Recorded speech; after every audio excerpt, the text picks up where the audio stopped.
फिर से दोस्तों मनीष आपका मित्र स्पिरिचुअल सीए चैनल में आपका स्वागत करता है। तो शुरू करते हैं एपिसोड 31 चैप्टर 1 और श्लोक 45 का अध्ययन करेंगे। तो श्लोक 45 में अर्जुन को आश्चर्य होता है कि उसने पहले इन सभी चीजों के बारे में क्यों नहीं सोचा था। मेरा मन बदला लेने के लिए इतना चिंतित कैसे था। द्रौपदी के अपमान के बारे में मैं इतना क्यों सोच रहा था। जो भी कौरवों ने पांडवों के साथ दुर्व्यवहार किया उसको भूल जाना चाहिए था। इस तरह की विचारधारा या इस तरह की मानसिकता अर्जुन डेवलप कर रहे हैं। तो अर्जुन चोट और अपराध बोध से गुजर रहे हैं। तो अपराध बोध मानसिकता क्या है? कुछ ऐसा जिसे आपने अनुचित समझा। मैंने सही काम क्यों नहीं किया, ऐसा हम सोच सकते हैं। कुछ भी होता है, ध्यान आप पर जाता है, मैंने क्या उचित किया, उचित नहीं किया, या क्या मैं और बेहतर कर सकता था। तो दुर्योधन लगातार पांडवों के साथ अन्याय कर रहा था, फिर भी उसे उसमें कभी भी दोष वाली भावना या दोषी महसूस नहीं हुआ, क्योंकि वह आत्ममुक्त था। आहत मानसिकता क्या होती है?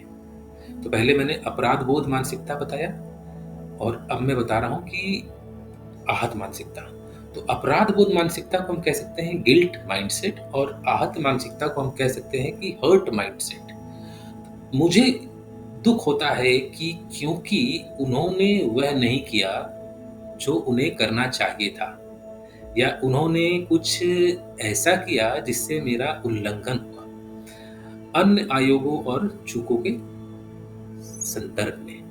तो पीड़ित मोड में रहता है, मन हमेशा यही सोचता रहता है कि दूसरों ने मेरे साथ क्या किया।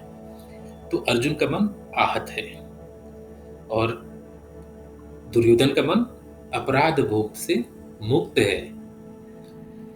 तो शुरू करने से पहले मित्रों, अगर आपने चैनल नहीं सब्सक्राइब किया है तो बेल बटन दबाइए और चैनल को सब्सक्राइब करिए, अपने मित्रों के साथ भी शेयर करिए। और चलते हैं श्लोक 45 पर। अहो बतः महता पापं कर्तुं व्यवसिता वयम् यद्राजयुसुखः लोभेन हन्तु स्वजनमुदयता। अर्जुन को आश्चर्य हो रहा है, सोच रहे हैं कितने आश्चर्य की बात है कि हम मानसिक रूप से इस महापाप जन्य कर्म करने में आतुर हैं। राज सुख भोगने की इच्छा के प्रयोजन से हम सब अपने वंशजों का वध करना चाहते हैं। तो अर्जुन को खुशी, एकता और विश्वास की दुनिया बनाने में दिलचस्पी थी। तो वे चाहते थे, तो अर्जुन जी चाहते थे कि दुनिया एकदम सरल, सिंपल और सुखमयी सबके लिए हो, और इसलिए वह अपनी आंखों के सामने वाले होने वाले युद्ध से खुश नहीं दिख रहे हैं। अर्जुन यह भी सोच रहे थे कि कैसे घटनाक्रम इतना बदल गया कि भाइयों के बीच आपसी अशांति बढ़ गई, और जो एक दूसरे से नफरत करने लगे और फिर एक दूसरे को मारने के लिए आतुर हैं, यानी एक दूसरे को मारने के लिए तैयार हैं। तो राजभोग सोखने भोगने की इच्छा के प्रयोजन से हम सब अपने वंशजों का वध करना चाहते हैं, यानी राजपाट चाहिए सबको।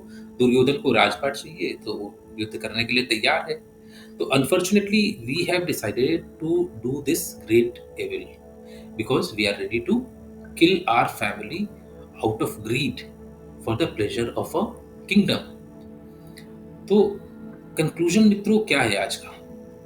तो आज का निष्कर्ष दो तथ्य और भाव में देखते हैं। पहला निष्कर्ष यह है कि अगर अच्छी आदतें, अच्छी परवरिश, शिक्षित व्यक्तित्व है तो लोग वैसा ही व्यवहार करेंगे जैसे उनका पालन पोषण हुआ और जिस तरह से उन्होंने ब्रह्मांड के क्रम में सीखा है। तो अगर अर्जुन और दुर्योधन की शिक्षा और पालन पोषण हमेशा सही थी, और फिर भी ऐसे व्यवधान होते हैं कि युद्ध के विनाशकारी परिणाम देते हैं, वह गलत गलत दृष्टिकोण से प्रभावित होता है। तो एक तरफ दुर्योधन का अहंकार है और दूसरी तरफ अर्जुन में इस समय नम्रता है। मैं ये नहीं कह रहा हूं कि अहंकार अर्जुन में नहीं आएगा या नहीं था। इस बिंदु पर अर्जुन के मन में नम्रता आ रही है। तो अपने जीवन में हमें कोशिश करना है कि हमें अपनी अच्छी आदतें, अच्छी परवरिश, शिक्षित रहें और कोशिश करें कि हम अहंकार से दूर रहें। दूसरा निष्कर्ष समझते हैं। कुरुवंश के लोगों को देखें तो सर्वश्रेष्ठ और सर्वोत्तम संसाधनों से प्राप्त थे, यानी पांडव और कौरव या पूरा परिवार, इनके पास कोई कमी तो थी नहीं। फिर भी लेकिन वे एक दूसरे से लड़ाई करने के लिए तैयार हैं और इसका कोई सॉल्यूशन नहीं निकालना चाहते हैं, इसको सॉल्व नहीं करना चाहते हैं, इसमें वो असमर्थ हैं। तो मेरे हिसाब से तो लड़ाई से ज्यादा महत्वपूर्ण धर्म और अधर्म में भिन्नता को पहचानना है। लड़ाई मानसिक रूप से, शारीरिक रूप से हम सब एक दूसरे के साथ लड़ते रहते हैं। विचार की लड़ाई हो सकती है, किसी तथ्य की लड़ाई हो सकती है। अर्जुन का मानना था कि आपस में मतभेद की वजह से चीजें इतनी गंभीर और विशाल हो गई हैं कि परिवारों के बीच इस युद्ध का आने वाली पीढ़ियों द्वारा मजाक उड़ाया जाएगा और पांडव और कौरव भविष्य के लिए एक गलत उदाहरण स्थापित करने जा रहे हैं। तो हमारे जीवन में भी अक्सर ऐसे समय आते हैं जहां धर्म और अधर्म, राइट एंड रॉन्ग की भिन्नता यानी डिफरेंशिएट करना, उसको पहचानना अत्यंत महत्वपूर्ण हो जाता है और मतभेद का समाधान निकालना चाहिए। तो इसी के साथ दोस्तों विदा लेता हूं मैं। सुख का सदैव अनुभव करें। जय श्री कृष्ण और मिलते हैं नेक्स्ट एपिसोड।